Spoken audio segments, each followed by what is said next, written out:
안녕하세요. 이것이 C샵이다 네 번째 시간입니다. 이번 시간에는 지난 시간에 이어 3장 데이터 보관하기의 나머지 부분을 살펴보겠습니다. 여러분, 프로그래밍 학습은 관찰하는 학습이 아닙니다. 바로 행동하는 학습이어야 합니다. 따라서 여러분이 이 영상을 보면서 직접 예제를 입력하고 컴파일해서 결과를 확인해 보는 과정이 중요합니다. 이 점 꼭 잊지 마세요. 오늘은 데이터 형식 바꾸기에서 시작해서 공용 형식 시스템까지를 살펴보도록 하겠습니다.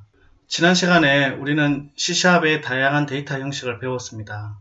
이젠 그 데이터 형식들 간의 변환을 살펴보도록 하겠습니다. 앞서 살펴보았던 박싱과 언박싱도 갑형식과 참조 형식 간의 형식 변환입니다. 우리가 프로그래밍 하면서 만날 수 있는 형식 변환의 종류는 5가지가 있습니다. 첫 번째는 크기가 서로 다른 정수 형식 사이의 변환입니다. 이때 크기는 표현의 범위라고 생각하시면 좋겠습니다. 두 번째는 크기가 서로 다른 부동소수점 형식 사이의 변환입니다. 그리고 세 번째는 부호 있는 정수 형식과 부호 없는 정수 형식 사이의 변환입니다.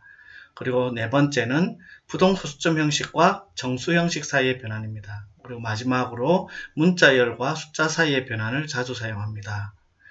변환은 변수를 다른 데이터 형식의 변수에 옮겨 담는 것이라고 정의를 내릴 수 있습니다. 먼저 크기가 서로 다른 정수 형식 사이의 변화를 살펴보겠습니다.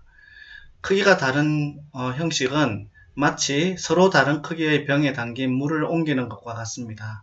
큰 병에 가득 담긴 물을 작은 병에 부어 넣으면 흘러 넘치겠죠. 반대로 작은 병에 담긴 물을 큰 병에 부어 넣으면 충분히 들어가겠죠. 바로 이와 같은 이치가 크기가 다른 형식으로 선언된 변수 사이에도 발생합니다. 왜냐하면 변수도 병처럼 크기가 정해진 공간이기 때문입니다. 여기 작은 정수 형식 변수 데이터를 큰 정수 형식 변수로 변환할 때는 아무런 문제가 없습니다.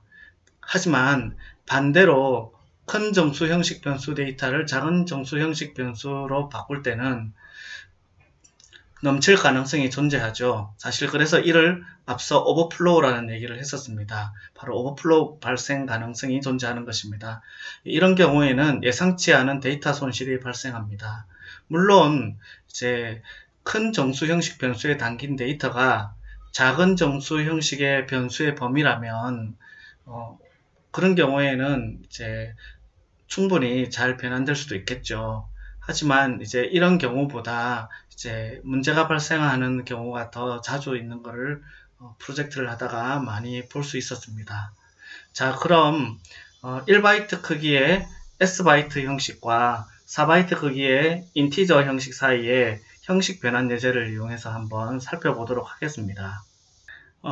인티저 컨버전이라고 하는 간단한 프로젝트를 하나 만들고 이제 짧은 코드를 작성을 했습니다. 자, 여기서 이제 S바이트로 선언한 A라는 변수에는 127을 담았고, 그 다음에 정수 형식의 변수 B는 A라는 변수를 정수 형식으로 변환해서 담았습니다. 이 경우에는 표현 범위 안에 들어가기 때문에 충분히 이제 B라는 값을 출력을 했을 때 정상적으로 출력이 됩니다. 자, 이번에 두 번째로 128이라는 값을 정수 형식의 변수 x에다가 한번 담아 보겠습니다. s바이트라고 하는 데이터 형식은 최대값이 127이기 때문에 128은 최대값 127보다 1보다 큰 수겠죠. 그래서 만약에 정수 형식의 변수 x를 s바이트로 데이터 형식 변환을 해서 s바이트 형식의 y에 담으면 이때는 바로 오버플로우가 발생을 하게 됩니다. 여기서 오버플로우가 발생을 하죠. 그러면 실제 우리가 의도했던 128이라는 값이 출력되지 않게 될 것입니다. 결과를 한번 확인을 해볼까요? 네. 자, 보시면 알겠지만 오버플로우가 발생하면서 의도치 않은 숫자 마이너스 128이 출력된 걸 확인하실 수 있습니다.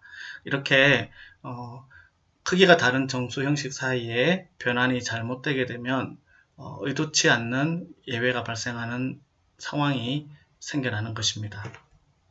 자, 이제 크기가 다른 부동소수점 형식의 경우는 어떨까요? 정수 형식의 경우처럼 오버플로우가 발생하는 경우가 있을까요? 부동소수점 형식은 특성상 오버플로우가 존재하지 않습니다.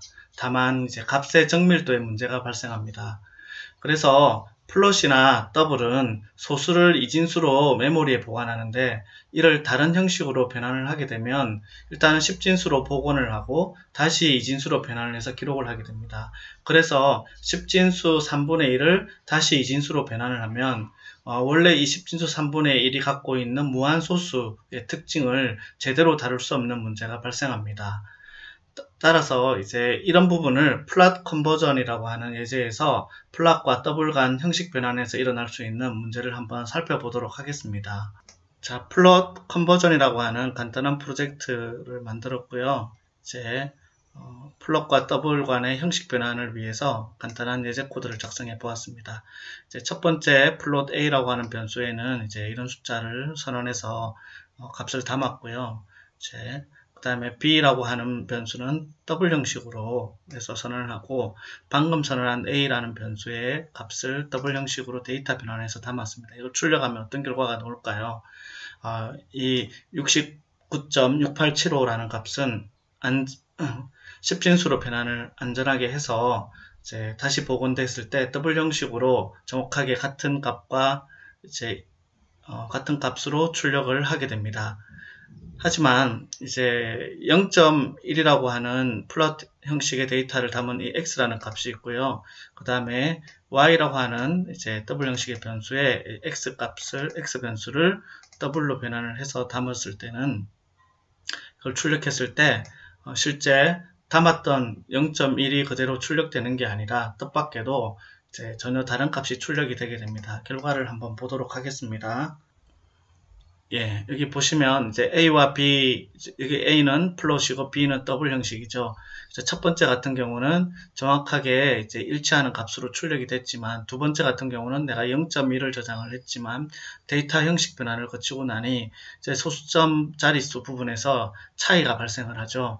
이제 이렇게 정밀도 부분에서 문제가 발생할 수 있다는 것을 우리가 알고 있어야 되겠습니다.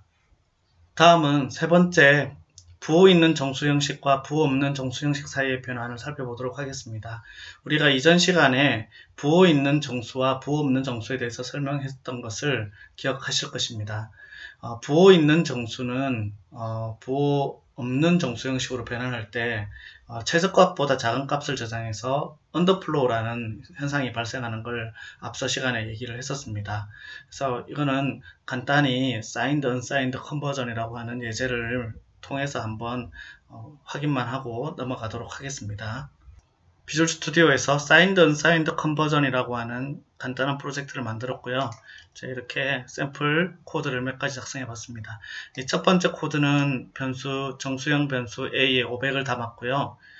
두 번째 변수 B는 이제 unsigned integer라고 하는 데이터 형식이죠. 그러니까 부호 없는 이제 데이터 형식이죠. 여기에 이제 앞서 선언했던 A라는 변수를 형식 변환해서 담았습니다. 이런 경우에 출력을 하면 이제 어떻게 될까요? 아마 정상적으로 출력이 되겠죠. 500이라는 값은 충분히 출력할 수 있는 값 범위 안에 들어있기 때문에. 근데 만약에 이제 여기 x라는 정수형 변수에 마이너스 30을 저장을 했고요. 여기 y라는 이제 unsigned integer라고 하는 형식의 이제 변수에다가 조금 전에 x를 이제 부호 없는 정수형으로 변환을 해서 담으면 실제 마이너스 30이 담길까요? 대략 생각을 해봐도 담기지 않는다는 걸 아실 수 있을 겁니다. 자, 그럼 컴파일해서 결과를 한번 보도록 하겠습니다. 예, 여기 보시면 처음에 500이라고 담았던 A라는 변수의 값은 정상적으로 잘 출력이 됐죠. 다음 마이너스 30을 담았던 정수 형식의 변수 X의 값은 실제 출력을 하면 이제 마이너스 30이 아니라 unsigned integer에서 이제 언더플로우가 발생해서 전혀 다른 값이 발생한 걸 확인하실 수 있습니다. 이번에는 네 번째로 부동소수점 형식과 정수 형식 사이의 변환입니다. 부동소수점 형식과 정수 형식 사이의 변환이 발생하는 경우는 어떨까요? 같은 종류끼리의 변환보다는 왠지 조금 더 골치 아파 보이는 그런 모습입니다. 근데 사실상 상식적으로 생각해보면 금방 이해가 됩니다. 소수 부분이 있는 부동소수점 형식을 정수로 변환한다면 그 소수점 이하 부분은 처리할 수 없겠죠. 그래서 정수 형식에서는 그 부분을 잘라내서 버립니다. 즉 0.9나 이제 0.1이나 정수 입장에서는 모두 제로인 것입니다. 자, 그러면 이제 이 부분도 플롯 to 인티저라고 하는 예제를 통해서 부동소수점 형식의 변수를 정수 형식으로 변환하는 경우를 한번 살펴보도록 하겠습니다. 예, 플롯 to 인티저라는 간단한 프로젝트에 필요한 예제 코드를 작성을 했는데요. 여기 이제 a라고 하는 플롯 형식의 변수에는 0.9를 담았고요. 이제 얘를 정수 형식으로 변환을 해서 이제 b라는 정수 형식 변수에 담았습니다. 이제 이 경우에 이제 출력을 했을 때 이 0.9가 제대로 출력이 될까요? 또 여기서는 1.1이라고 하는 값을 이제 플롯 형식의 변수 c에 담았고요. 이거를 정수 형식의 데이터 형식으로 변환을 해서 d라는 변수에 담으면 어떤 출력이 나타날까요? 이것도 결과를 통해서 실제 확인을 한번 해보도록 하겠습니다. 예, 예상한 대로 0.9는 이제 정수 형식에서 소수점 자릿수를 떼버리고 0이라는 값을 출력을 했고요. 그 다음에 1.1은 소수점 이하 0.1을 떼버리고 1이라는 값을 출력을 했죠. 이런 식으로 부동소수점 형식과 정수 형식 사이에 변환을 하게 되면 앞서 마찬가지로 정밀도에서 차이가 나고요. 데이터 손실이 발생하게 되는 것입니다. 이제 마지막으로 문자열을 숫자를 문자열로 변환하는 경우를 살펴보도록 하겠습니다. 프로그래밍에서 이런 다운표 안에 들어가 있는 1, 2, 3, 4, 5와 같은 문자열을 이렇게 1, 2, 3, 4, 5라는 숫자로 또는 반대로 이렇게 변환해야 되는 경우가 종종 발생을 합니다. 그럼 어떻게 해야 할까요? 앞서 우리가 숫자 형식을 변환해서 배운 것처럼 문자열 변수를 선언하고 문자열을 담은 다음에 이렇게 정수형 변수 b에다가 데이터 형식 변환을 통해서 변환을 하게 되면 b는 이제 숫자 1, 2, 3, 4, 5를 담을 수 있을까요? 또는 반대로 숫자 형식의 변수 c에 이제 1, 2, 3, 4, 5라는 숫자를 담은 다음에 문자열 형식의 변수 d에 이렇게 문자열 형식 변환을 통해서 담으면 문자열이 될까요? 실제 이런 식으로 했다가는 컴파일러에서 경고를 받게 될 것입니다. 그래서 C샵에서는 문자열과 숫자를 상호 변환하는 방법으로 특수한 도구를 미리 준비해 뒀습니다. 그래서 문자에서 숫자로 이렇게 변환하는 경우에는 이제 파서나 정수형 같은 경우는 convert to integer 32라고 하는 이런 형식의 메소드를 제공을 하고요. 숫자에서 문자열 형식으로 변환할 때는 toString이라고 하는 메소드를 제공합니다. 자, 그러면 string number conversion이라고 하는 간단한 예제를 만들어서 이제 결과를 한번 비교를 해보도록 하겠습니다. 예, 이렇게 string number conversion이라고 하는 간단한 프로젝트를 만들었고요. 이렇게 코드를 작성을 했는데 잠깐 살펴보면 이 정수형 변수 a는 1, 2, 3을 담았지만 이렇게 문자열 변수 b에 담을 때 toString이라는 메소드를 사용을 하면 됩니다. 이제 출력을 하게 되면 원래 숫자 a는 이제 1, 2, 3이라는 문자열로 출력이 됩니다. 두 번째 플롯 형식의 변수 c에 담은 3.14 같은 경우도 이렇게 toString을 거치게 되면 문자열로 출력을 하게 됩니다. 자, 세 번째 같은 경우는 이제 문자열이죠. 그래서 e라고 하는 문자열 변수에 담겨 있는 이 값을 이제 convert to integer 32라고 하면 32비트 정수형 타입으로 변환을 해서 이제 실제 출력되는 값은 이제 1, 2, 3, 4, 5, 6이라는 게 문자가 아니라 숫자가 되는 것입니다. 그 다음에 플롯 형식으로 변환할 때도 마찬가지입니다. 플롯 형식으로 변환할 때는 앞서 이제 정수형과 달리 이렇게 parser라고 하는 메소드를 통해서 이제 이 g라고 하는 변수를 넣어주게 되면 이제 이게 문자열이 숫자로 변환되어 1.2345라는 플롯 형식의 값으로 출력하게 되는 것입니다. 그래서 한번 결과를 확인해 보도록 하겠습니다. 여러분 눈에 볼 때는 별 차이 없는 것도 보이지만 앞에 요 1, 2, 3과 3.14 같은 경우는 숫자에서 문자로 변환된 거고요. 뒤에 있는 1, 2, 3, 4, 5, 6 같은 경우는 이제 문자죠. 그리고 1.2345도 문자죠. 문자인데 숫자로 변환된 거죠. 그래서 숫자로 변환된 값을 확인하실 수가 있습니다. 이렇게 5가지 변환에 대해서 살펴보았습니다. 이번에는 상수와 열거 형식에 대해서 한번 살펴보도록 하겠습니다. 우리가 C# 프로그래밍을 하다 보면 항상 만나게 될 수 있는 이제 부분입니다. 앞서 변수라는 그릇은 그 안에 담은 데이터 형식이 같다면 사실 어떤 데이터든 담을 수 있습니다. 형식만 같다면요. 하지만 프로그래밍을 하다 보면 한번 담아놓은 데이터를 절대로 바꾸지 않아야 하는 경우가 있을 수 있습니다. 그래서 물론 이제 여러분들이 변수에 담은 데이터를 바꾸지 않으면 되지 않겠냐 이렇게 생각하실 수 있겠죠. 하지만 제법 큰 프로젝트를 하다 보면 여러 명의 개발자가 협업하는 경우가 많고요. 그러다 보면 바꾸지 않기로 약속했던 것을 잊어버리고 변수에 담은 데이터를 바꾸는 실수를 하게 됩니다. 그리고 이걸 바꿨다고 또 컴파일이 안 되는 것도 아니거든요. 근데 실제 이제 실행할 때 문제가 발생하는 것입니다. 그래서 이제 이런 경우를 좀 강제적으로 정의해야 될 필요가 있습니다. 그때 사용하는 수단이 바로 상수가 되는 것입니다.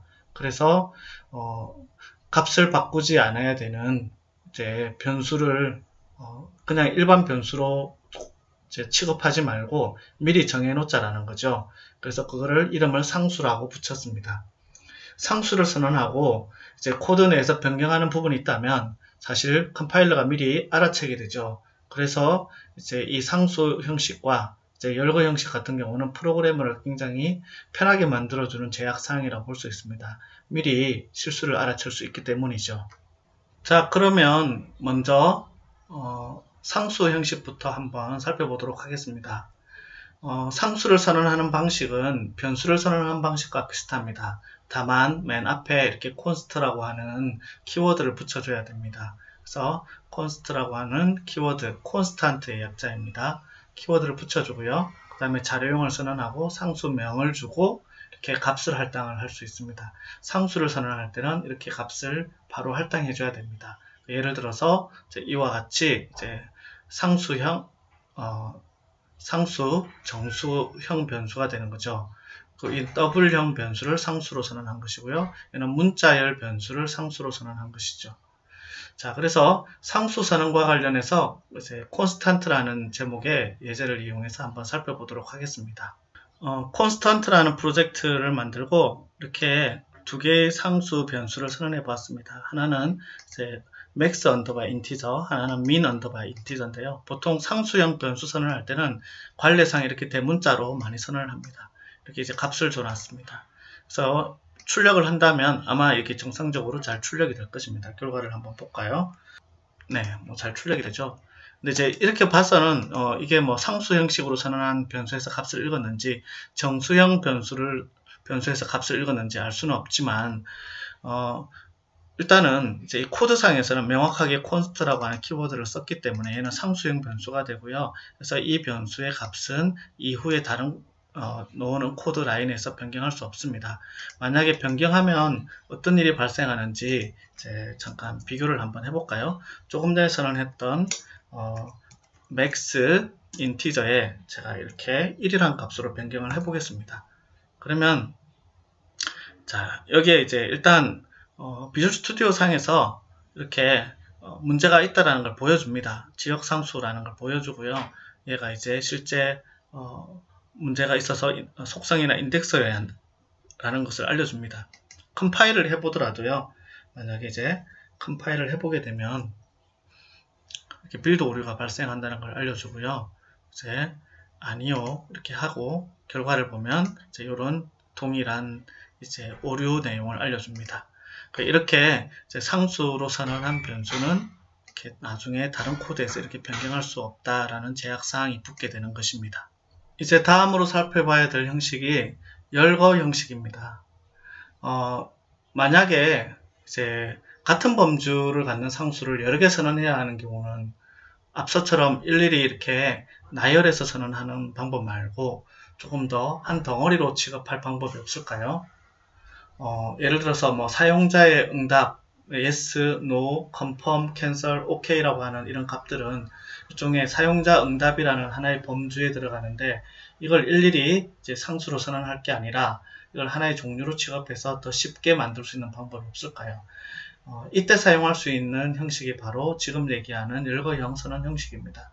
이때 사용하는 키워드가 enum이라고 하는 키워드고요. enumeration의 약자입니다. 그래서 이걸 사용해서 이제 우리가 열거 형식을 선언할 수 있는데 세 가지가 있습니다. 이렇게 첫 번째는 열거 형식명에 기반 자료형 선언하고 상수를 하나, 둘, 셋 필요한 만큼 나열할 수 있고요.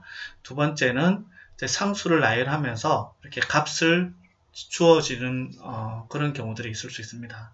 그리고 세 번째는 똑같은 방식인데 상수명을 선언하면서 값을 제공하는 경우도 있고 제공하지 않는 이런 경우, 이렇게 섞여 있는 경우죠.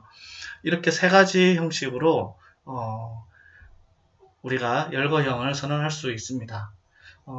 근데 사실 이제 이 세 가지 형식을 선언할 때 이 상수 명에 할당되는 값들은 실제 여기 기반 자료형을 어떤 걸 썼느냐에 따라 달려 있습니다. 이 기반 자료형으로 쓸 수 있는 데이터 형식은 이제 정수 계열의 형식으로 바이트, s바이트, short, unsigned short, integer, unsigned integer, long, unsigned long, 이제 캐릭터 이런 것만 쓸 수 있고요. 만약에 이 기반 자료형을 쓰지 않으면 기본적으로 이제 integer라고 하는 정수 형식이 사용되게 됩니다. 그러면 이제 이 세 가지 방식으로 선언하는 열거형 형식에 대해서 예제를 이용해서 한번 살펴보도록 하겠습니다. 자, enum이라고 하는 프로젝트를 만들었고요. 자, 여기 보면 enum이라는 키워드를 이용해서 이름은 dialog result라는 이름을 줬고요. 여기에 아까 사용자 응답의 종류로 쓸 수 있는 상수들을 나열을 했습니다. 자, 이때 이제 이 dialog result라는 것은 이제 열거형이라고 하는 키워드로 선언했기 때문에 사실 프로그래밍 상에서는 dialog result는 이제 사용자가 만든 새로운 형식이 되는 것입니다. 그래서 프로그래머는 자신만의 새로운 형식을 선언한 것이죠. 그래서 앞으로 이 열거형 형식을 이용해서 자기만의 변수를 만들 수 있습니다. 그 변수는 내가 선언한 이 열거형 형식이라는 이제 형식에 종속되는 것이죠. 자, 각설하고 코드를 잠깐 보면 자, 여기 상수 변수를 선언한 거라고 보시면 돼요. 상수명이거든요. 자, 상수명을 선언했고요. 여기를 이제 출력을 이렇게 하게 되면 실제 얘가 어떤 값을 가지느냐. 그래서 이제 따로 여기다가 기반 자료형을 주지 않았기 때문에 기본적으로 앞서 설명한 것처럼 인티저가 된다 그랬죠. 그래서 얘네들을 인티지로 변환을 해서 출력을 한번 해보도록 하겠습니다. 자, 나는 분명히 yes, no, cancel, confirm, ok라는 상수값을 줬는데 실제 프로그램은 얘를 0과 이제 4까지의 숫자로서 인식을 하고 있다는 걸 우리가 확인할 수 있습니다. 자, 그러면 이제 요거를 조금 더 변경을 한번 하도록 해보겠습니다. 우선 이 부분은 이제 주석 처리를 하고요. 자, 이 부분 이렇게 바꿔보겠습니다. 자, 이번에는 조금 전에 이제 다이얼로그 리절트라는 열거형 변수죠. 근데 사실은 이제 내가 열거형 새로운 자료 형식을 선언한 것입니다. 그래서 그 자료 형식의 변수를 이렇게 선언할 수가 있습니다. 그리고 여기에 이런 식으로 값을 넣을 수가 있습니다. 이 열거형 다이얼로그 리절트라고 하는 열거형 자료 형식은 앞서 선언했던 yes부터 ok까지의 값을 가질 수 있거든요. 그래서 여기에 값을 저장할 때는 이런 식으로 미리 지정한 범주의 값을 넣어줘야 됩니다. 자, 이거 외에도 이런 식으로 뭐 no라는 값, cancel, confirm, ok라는 값을 넣을 수 있죠. 자, 이런 경우에도 한번 출력을 한번 해볼까요? 예. 자, 우선 여기 보시면 첫 번째 거는 true, 이제 나머지는 false가 나왔죠. 여기 코드에 보면 첫 번째 같은 경우는 내가 담았던 이 리절트 값이 yes죠. 그 yes가 일치하니까 true가 되는 거예요. 나머지는 일치하지 않기 때문에 비교 연산자를 통해서 false를 출력하고 있는 것입니다. 다음 이제 세 번째 이제 코드의 예를 한번 살펴보도록 하겠습니다. 다시 요거를 주석 처리하고요. 이제 이 부분을 주석을 해제하겠습니다. 자, 지금 같은 경우는 똑같은데요. 자, 이 경우에 한 가지 더 추가할 부분이 있죠. 잠깐만 추가를 해보도록 하겠습니다. 앞서 선언했던 요 enum 다이얼로그 리절트 no라고 하는 열거형 형식의 변수를 이렇게 변경을 하도록 하고요. 자, 여기는 이제 주석을 처리를 해서 똑같으니까 이렇게 만들어 보겠습니다. 앞서 이제 yes, no, cancel, confirm, ok는 이제 내가 숫자를 부여하지 않았지만 자동으로 0부터 4까지의 숫자 값이 부여됐지만 지금은 얘가 초기 값을 이렇게 yes는 10을 줬고요. confirm 같은 경우는 50을 줬습니다. 그러면 나머지 no와 cancel, ok는 어떤 값을 가실까요? 그래서 한번 결과를 한번 보도록 하겠습니다. 자, 어떻게 됐습니까? 자, yes가 10이죠. no 11, cancel 12. 제가 10을 준 값부터 하나씩 증가됐죠. 그리고 중간에 50을 준 값이 있었죠. 그리고 나니까 다시 조입값이 50이 되고 그 다음부터 51 이런 식으로 추가된 걸 아실 수 있습니다. 자, 이게 이제 우리가 상수 값을 주었을 때랑 이제 상수 값을 따로 선언하지 않았을 때의 결과의 차이입니다. 이렇게 여러분도 코드를 작성해서 확인을 한번 해보도록 하세요. 자, 이렇게 상수 형식과 열거 형식에 대해서 예제를 통해서 한번 살펴봤고요. 자, 이번에는 조금 특이한 형식인데 널러블 형식이라는 걸 한번 살펴보도록 하겠습니다. 자, 이 형식은 뭘 얘기할까요? 우리가 변수를 선언하면 일단은 그 공간에는 반드시 어떤 값이든 들어가야 됩니다. 만약 값이 들어있지 않다면 이제 컴파일러는 이제 문제가 있다라는 오류를 뿌리게 됩니다. 하지만 세상사 다 뜻대로만 되는 것은 아니죠. 가끔 변수 공간 자체가 이렇게 깨끗이 비워져 있어야 하는 경우도 있습니다. 즉 어떤 값도 가지지 않는 그런 상태인 거죠. 늘 상태라고 합니다. 0이 아닌 완전히 비어있는 상태, 이 널 상태가 필요할 때가 있는 거죠. 그래서 변수를 선언할 때 이렇게 완전히 비어있는 상태를 만들 때 쓰는 데이터 형식이 널러블 데이터 형식이고요. 널러블이라고 하는 선언 형식이고요.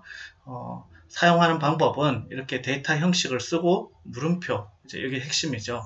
이걸 쓰고 변수 이름을 사용하면 이 변수는 널 상태를 가질 수 있게 되는 것입니다. 이렇게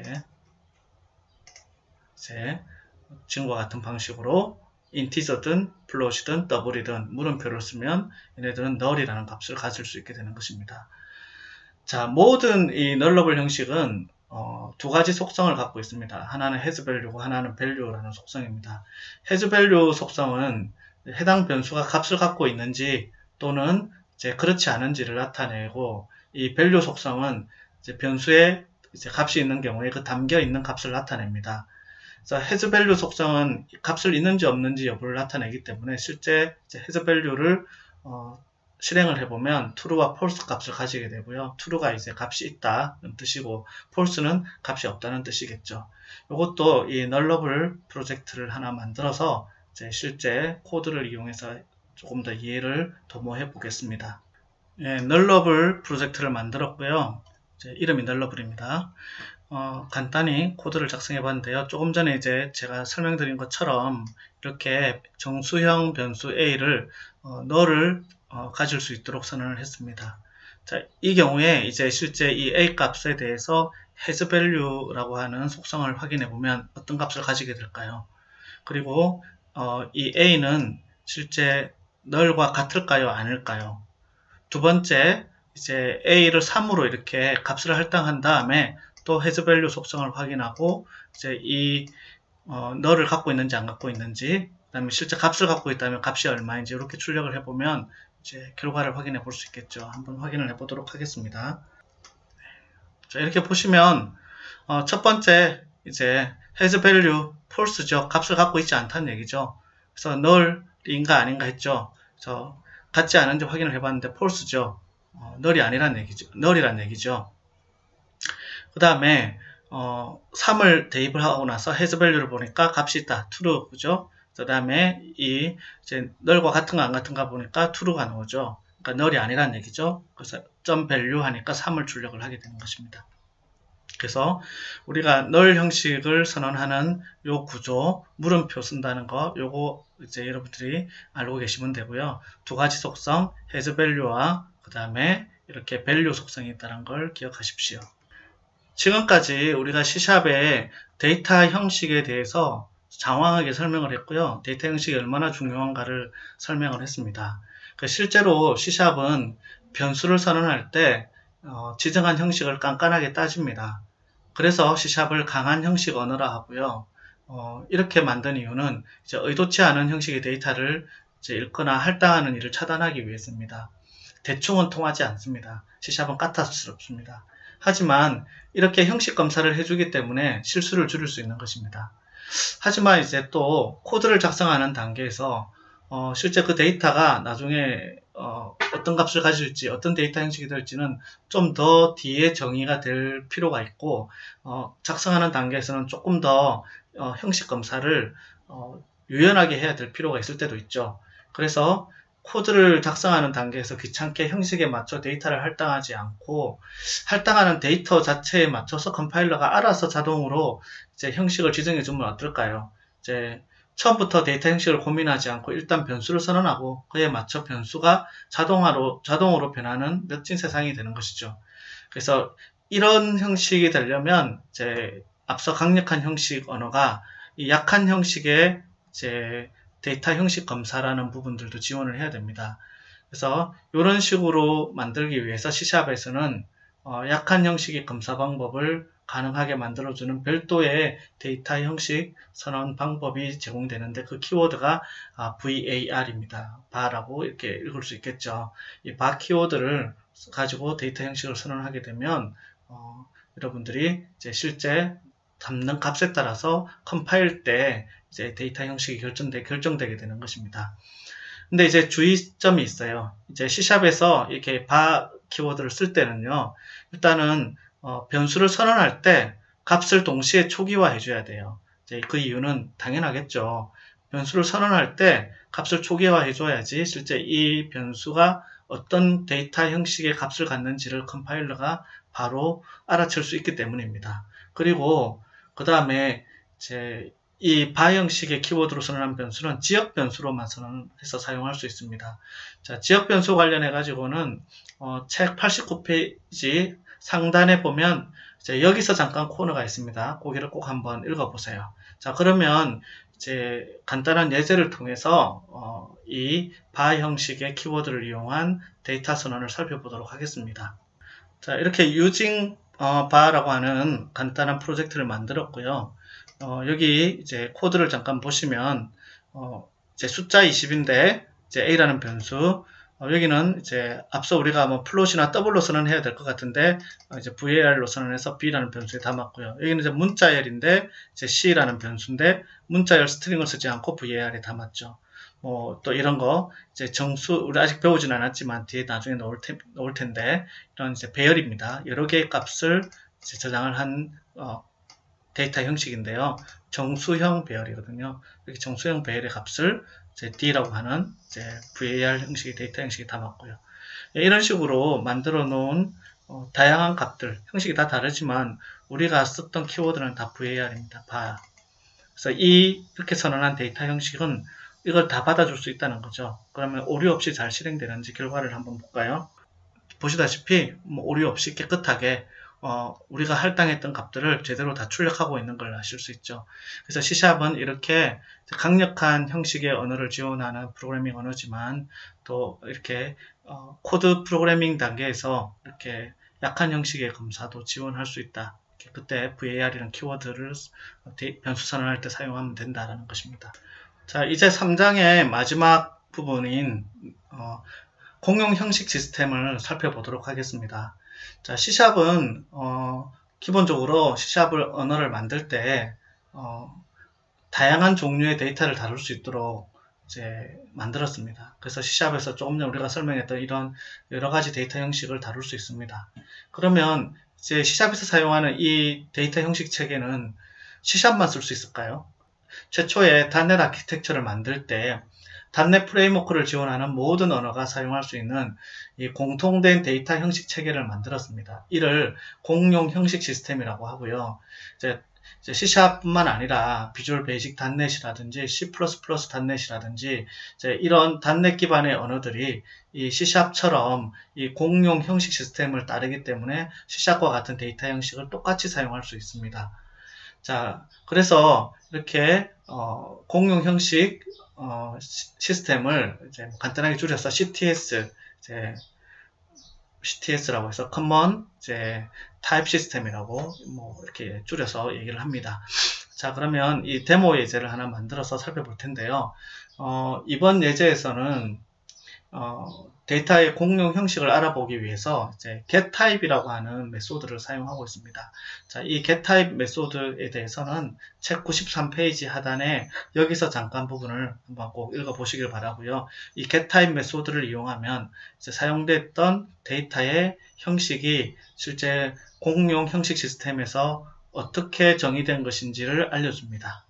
간단하게 만든 CTS라는 프로젝트고요. 여기 코드를 잠깐 보면 자, 이 첫 번째 코드는 1, 2, 3이라고 하는 정수값을 선언할 때 앞서 우리가 배웠던 이렇게 인티저라는 데이터 형식이 아니라 system.int30이라고 하는 조금 낯선 이름으로 이렇게 변수를 선언했죠. 그리고 요건 앞서 우리가 배웠던 인티저라고 하는 정수형 방식으로 4, 5, 6을 선언했습니다. 그러면 실제 이제 이걸 형식을 이렇게 이제 getType이라고 하는 메소드를 통해서 이 A와 B의 실제 공용 시스템 형식을 살펴보면 어떤 형식을 쓰고 있는지 확인할 수 있겠죠. 네, 이제 두 번째 스트링 경우도 우리가 앞서 배웠던 방식은 이제 이 방식이었지만 이렇게 system.string 이렇게 선언하는 방법도 있다는 겁니다. 여러분들이 이제 결과를 금방 컴파일해서 확인하겠지만 이렇게 첫 번째 선언했던 이런 형식의 선언이 이 부분이 바로 정의된 게 공용 형식 시스템에서 정의된 데이터 형식의 표준입니다. 그래서 이런 형식을 실제 C샵에서는 이렇게 인티저라고 하는 이제 문법 형식으로 사용할 수 있다는 것입니다. 자, 그럼 결과를 통해서 확인을 한번 해보도록 하겠습니다. 예. 조금 전에 이제 1, 2, 3이든 4, 5, 6이든 똑같이 실제 이제 공용 형식 시스템에서는 system.integer 32비트인 걸 확인하실 수가 있고요. 또 밑에 있는 그 system.string과 우리가 스트링으로 선언한 경우도 똑같이 이제 얘네들의 데이터 형식의 system.string인 걸 확인하실 수가 있습니다. 자, 이렇게 C샵에서 간단하게 우리가 인티저라든지 스트링이라든지 이런 데이터 형식을 쓰지만 사실은 그거는 .NET 아키텍처에서 제공해주는 공용 형식 시스템의 데이터 형식에 기반한 것이다 라고 이렇게 확인하실 수 있습니다. 이렇게 해서 이상으로 이것이 C샵이다 3장의 데이터와 관련된 모든 강의를 마칩니다. 감사합니다. 다음 시간에 뵙도록 하겠습니다.